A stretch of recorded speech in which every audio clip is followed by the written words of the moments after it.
Bonjour à tous et bienvenue à l'édition du Point Bourse du jeudi 21 mars 2013. Aujourd'hui, nous allons nous pencher plus précisément sur les marchés des hautes technologies, où nous accueillerons Hervé Oyo et Vincent Poirier. Ensuite, nous terminerons cette émission par la venue d'Alexandre Varon, qui viendra nous parler du KRS. Avant d'accueillir nos invités, nous allons faire un petit flash sur le monde de la bourse. Donc, les valeurs bancaires rebondissent après avoir connu un début de semaine difficile. Le Crédit Agricole en tête des hausses du CAC 40 progresse de près de 2%, plus 1% pour BNP Paribas et Société Générale. Wall Street a ouvert en baisse ce matin, dans le siège des bourses européennes, alors que la crise à Chypre menace de raviver la tension dans la zone euro. L'indice Dow Jones perd 0,44%, soit 14 448,12 points. Après 5 minutes d'échange et le Standard & Poor's, de large recul de 0,46% à 1551,50 points. Le Nasdaq, quant à lui, rétrograde de 0,60% à 3234,57 points, plombé par Oracle qui chute de près de 8% à 32,82 $ au lendemain dans la publication des ventes trimestrielles inférieures à ses propres prévisions. La zone euro a pris note hier soir du rejet par le Parlement chypriote de son plan d'aide, mais a ajouté qu'elle réitérerait son offre faite lundi qui épargnerait les dépôts inférieurs à 100 000 €. Chypre est donc renvoyée dos au mur et doit toujours trouver les ressources de 5,8 milliards d'euros si elle veut toucher une aide de 10 milliards d'euros de l'Europe pour sauver son système bancaire de la faillite. Le rebond se poursuit à Paris après ces 3 séances de consolidation.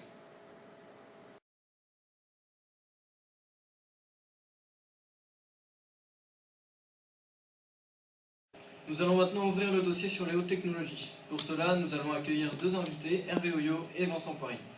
Vincent Poirier, bonjour. Bonjour. Donc on a pu voir tout à l'heure que le Nasdaq descendait. Pouvez-vous nous en dire plus? Alors, le géant des logiciels américain Oracle a publié mercredi des résultats inférieurs aux attentes pour le trimestre achevé fin février, où son bénéfice net et son chiffre d'affaires a reculé de manière inattendue. Une déception durement sanctionnée à la bourse de New York. Y a-t-il une corrélation entre la baisse du Nasdaq et la baisse de l'action Oracle? Oui, alors cette corrélation existe, car l'action Oracle plonge de 8% à 32,82 $ entre décembre et fin février, troisième trimestre de l'exercice décalé 2012-2013. Le bénéfice net du groupe a stagné à 2,5 milliards $. Ces résultats ont rendu les investisseurs très nerveux concernant la santé du secteur technologique et des logiciels aux États-Unis, ce qui a nettement plombé le marché et particulièrement les valeurs du secteur. Le bénéfice courant par action est ressorti à 65 centimes, donc inférieur d'1 centime au consensus Reuters, et dans le bas de la fourchette de 64 à 68 centimes sur laquelle tablait le groupe. La directrice financière d'Oracle, donc Safra Catz, a assuré lors d'une conférence avec des analystes que l'activité dans l'ensemble restait très saine, mais que le groupe n'était pas content de l'évolution de son chiffre d'affaires. En effet, celui-ci a reculé de 1% à 8,80 milliards $, quand les analystes espéraient pouvoir atteindre 9,38 milliards.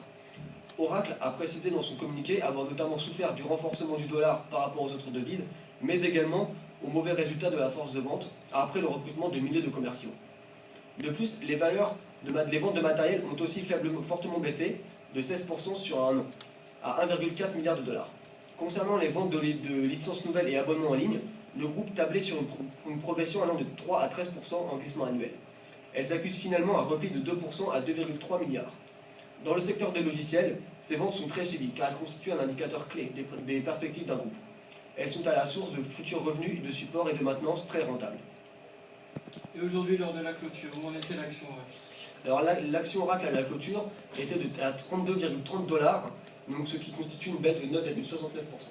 Merci Vincent. Nous continuons le dossier sur les hautes technologies avec Hervé Oyo. Bonjour Hervé. Bonjour. Le groupe Iliad vient d'annoncer des bénéfices nettement en baisse sur l'année 2012. Doit-on nous inquiéter? Donc en effet, Iliad vient d'annoncer une diminution de ses bénéfices de l'ordre de 26% en 2012, avec un bénéfice de 186 millions d'euros contre 251 millions d'euros l'année passée. Donc la principale raison de cette baisse du bénéfice réside dans les lourds investissements que l'entreprise a effectués par rapport au lancement de son offre mobile.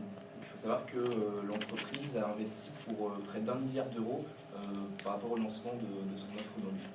Pas de quoi s'affoler donc, d'autant plus que les résultats du groupe sur les années précédentes sont très bons, n'est-ce pas? Tout à fait.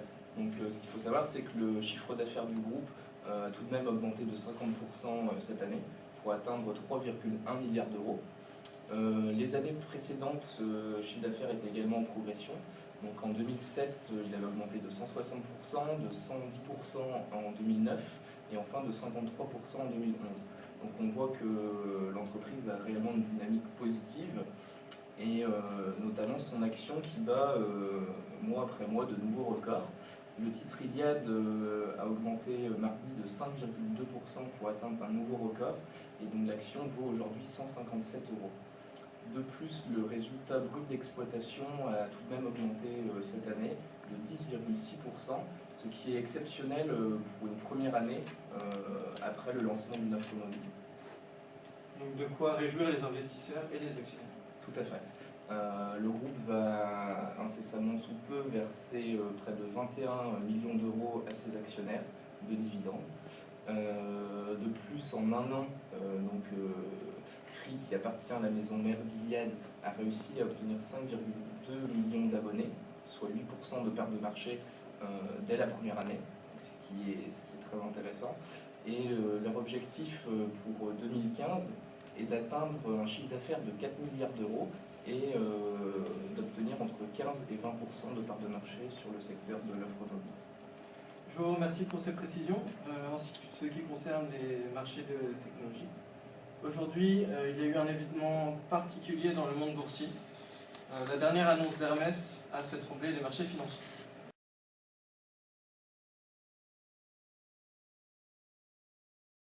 Nous allons maintenant accueillir Alexandre Varon qui va nous parler de la situation d'Hermès. Bonjour Alexandre. Bonjour. Un point beau sur la situation d'Hermès. Alors Hermès, qui je vous le rappelle, est une multinationale dans le secteur du luxe, une multinationale française.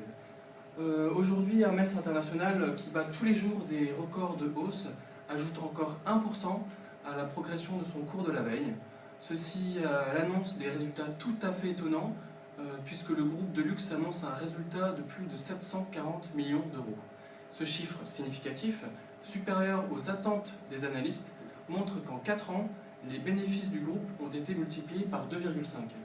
Cela surprend agréablement les investisseurs, car les prévisions annoncées par les dirigeants pour 2013 restent prudentes. Au final, les investisseurs continuent de penser que cette rentabilité va continuer à s'améliorer. Quels conseils pourriez-vous nous donner? Alors, on peut continuer à s'interroger sur la continuité de la rentabilité de l'entreprise française face au géant LVMH qui lui aussi fait preuve de bénéfices records dans le milieu boursier. Cependant, Hermès, c'est un titre à avoir en portefeuille. Toute baisse du titre peut être une opportunité pour acheter ou renforcer la position au sein du portefeuille. Alors on peut voir sur ce graphique effectivement que Hermès a considérablement augmenté son cours de boursier et de plus on observe une augmentation significative du résultat de 2011 à 2012. 2012, donc, je vous le rappelle, est de entre 720 et 740 millions annoncés.